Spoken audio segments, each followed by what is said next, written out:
তাদেরকে সমর্থন দিয়ে পরামর্শ দিয়ে পটুয়াখালীর কণ্ঠস্বর হতে আপনারা তাদেরকে সমর্থন যোগাবেন। প্রিয় পটুয়াখালীবাসী, আপনাদের সাথে লড়াইয়ে দেখা হবে।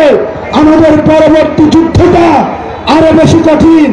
আমরা বলতে চাই, বাধা দিলে বাদ পেলে নাই, এবং এই লড়াই আমাদের যুদ্ধ হবে। ইনকিলাব ইনকিলাব, এনসিপি এনসিপি।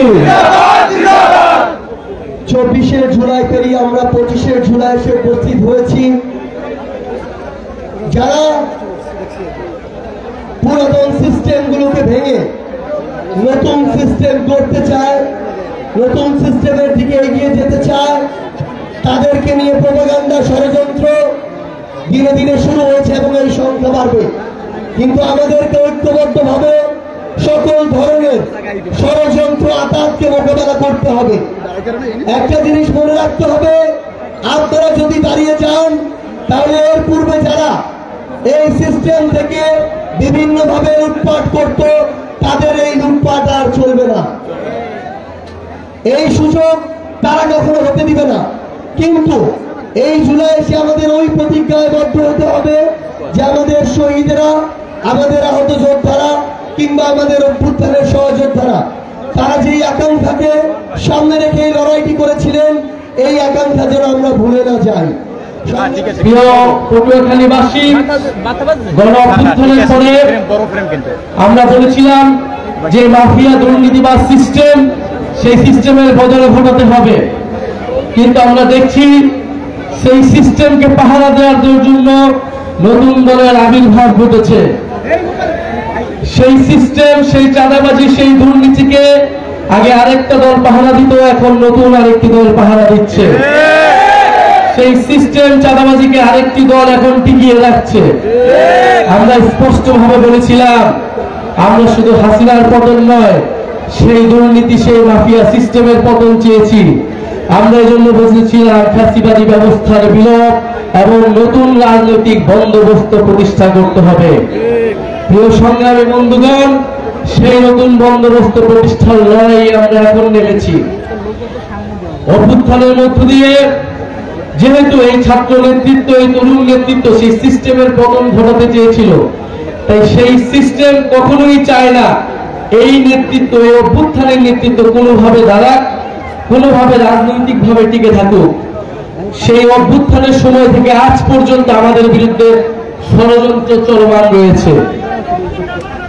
আপনারা দেখেছেন গণ অভ্যুত্থানের সময় শেখ হাসিনা সরকার যেভাবে ষড়যন্ত্র আমাদের বিরুদ্ধে চলমান রেখেছিল, এই অভ্যুত্থানের পরে সেই একই সিস্টেম, সেই দুর্নীতি মাফিয়াদের সিস্টেম, সেই সেনাবাহিনী আমলাতন্ত্রের সিস্টেম আমাদের বিরুদ্ধে এখনো পর্যন্ত ষড়যন্ত্র চলমান রেখেছে। ডিজিএফআই থেকে শুরু করে বাংলাদেশের এস্টাবলিশমেন্ট গুলো এই অভ্যুত্থানের নেতৃবৃন্দের বিরুদ্ধে ষড়যন্ত্র চলমান রেখেছে, অভ্যুত্থানের শক্তির মধ্যে বিভাজন তৈরি করেছে। আমরা বলেছিলাম শত্রু বাংলাদেশের ভিতরে নয়, শত্রু বাংলাদেশের বাইরে রয়েছে। সেই বাইরের শত্রুর বিরুদ্ধে বাংলাদেশের সকল পক্ষকে ঐক্যবদ্ধ হতে হবে। কিন্তু বারবার বাংলাদেশের ভিতরে আমাদের বিরুদ্ধে বিভাজন তৈরি করে রাখা হয়েছে, যাতে আমরা দুর্বল থাকি, যাতে আমাদের ভিতরে অনৈক্য থাকে। প্রিয় পটুয়াখালীবাসী, আমাদের বিরুদ্ধে ষড়যন্ত্র হচ্ছে। সোশ্যাল মিডিয়া থেকে শুরু করে মিডিয়া নানা ধরনের আমাদের বিরুদ্ধে ষড়যন্ত্র তৈরি করা হচ্ছে, নানা ধরনের মিথ্যা নিউজ তৈরি করা হচ্ছে। অভ্যুত্থানের নেতৃবৃন্দকে দুর্নীতি পরায়ণ হিসেবে আপনাদের সামনে সাব্যস্ত করার চেষ্টা করা হচ্ছে।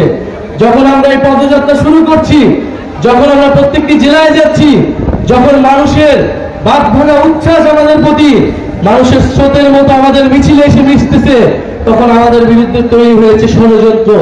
আপনারা কি সেই ষড়যন্ত্রে বিশ্বাস করেন? আমরা কি সেই ষড়যন্ত্র বিশ্বাস করি? এই ষড়যন্ত্রের জবাব দিব আমরা জনসমর্থন দিয়ে। মানুষের প্রতি আমাদের যে সমর্থন, আমাদের প্রতি মানুষের যে উচ্ছ্বাস, মানুষের যে আস্থা, সেই আস্থায় এই ষড়যন্ত্রকে প্রতিহত করবে। প্রিয় পটুয়াখালীবাসী, আমরা বলেছিলাম বাংলাদেশে মুজিববাদ একটি বিভাজন তৈরি করেছে, মুজিববাদী সংবিধান বাংলাদেশ রাষ্ট্রকে এগোতে দেয়নি, কিন্তু সেই মুজিববাদী সংবিধান, সেই 72-এর সংবিধানকে টিকিয়ে রাখতে চাচ্ছে এখন বিএনপি। বিএনপি এখন চাঁদাবাজদের দল তৈরি হয়েছে, সন্ত্রাসদের দল তৈরি হয়েছে, মুজিববাদের নতুন পাহারাদার হিসেবে আবির্ভূত হয়েছে। ফলে চাঁদাবাজ এবং মুজিববাদের নতুন পাহারাদার এসেছে। সেই পাহারাদারকেও আপনাদেরকে প্রতিহত করতে হবে, তাদের বিরুদ্ধে সংগ্রাম করতে হবে। সংগ্রামী বন্ধুগণ, আমরা অনৈক্য চাই না, আমরা বিভাজন চাই না, কিন্তু যদি জনগণের বিরুদ্ধে দাঁড়ায়, জুলাই গণ অভ্যুত্থানের বিরুদ্ধে কোন শক্তি দাঁড়ায়, তবে অবশ্যই তাদের সাথে আমাদের ঐক্য সম্ভব নয়। প্রিয় সংগ্রামী পটুয়াখালীবাসী, আজকে আমরা পটুয়াখালী থেকে ঘোষণা করতে চাই, যত ষড়যন্ত্রই হোক না কেন আমাদের এই পদযাত্রা অব্যাহত থাকবে। আপনারা ভয়ের সংস্কৃতিকে তোয়াক্কা না করে সামনে এগিয়ে যাবেন। পটুয়াখালীতে আমাদের রয়েছে মুসা ভাই, আমাদের রয়েছে শাহিন ভাই, তারা আপনাদের পাশে দাঁড়িয়েছেন, আপনাদের কথা বলছেন। পটুয়াখালীতে জাতীয় যুব শক্তি এবং সংগ্রামী ছাত্র সমাজ এবং এখানকার শ্রমিক ঐক্য, জাতীয় নাগরিক পার্টি, স্থানীয় নেতৃবৃন্দ সবাই আপনাদের পাশে থাকবে। জাতীয় নাগরিক পার্টি ইনশাআল্লাহ আপনার অধিকারের পক্ষে, আপনার মর্যাদার পক্ষে কথা বলবে এবং পটুয়াখালীর পক্ষে কথা বলবে। ইনশাআল্লাহ আগামী দিনে আপনাদের সামনে আবারও দেখা হবে এবং জুলাই ঘোষণাপত্র এবং জুলাই সনদ 3 আগস্ট শহীদ মিনার থেকে আমরা আদায় করে ছাড়বো ইনশাআল্লাহ।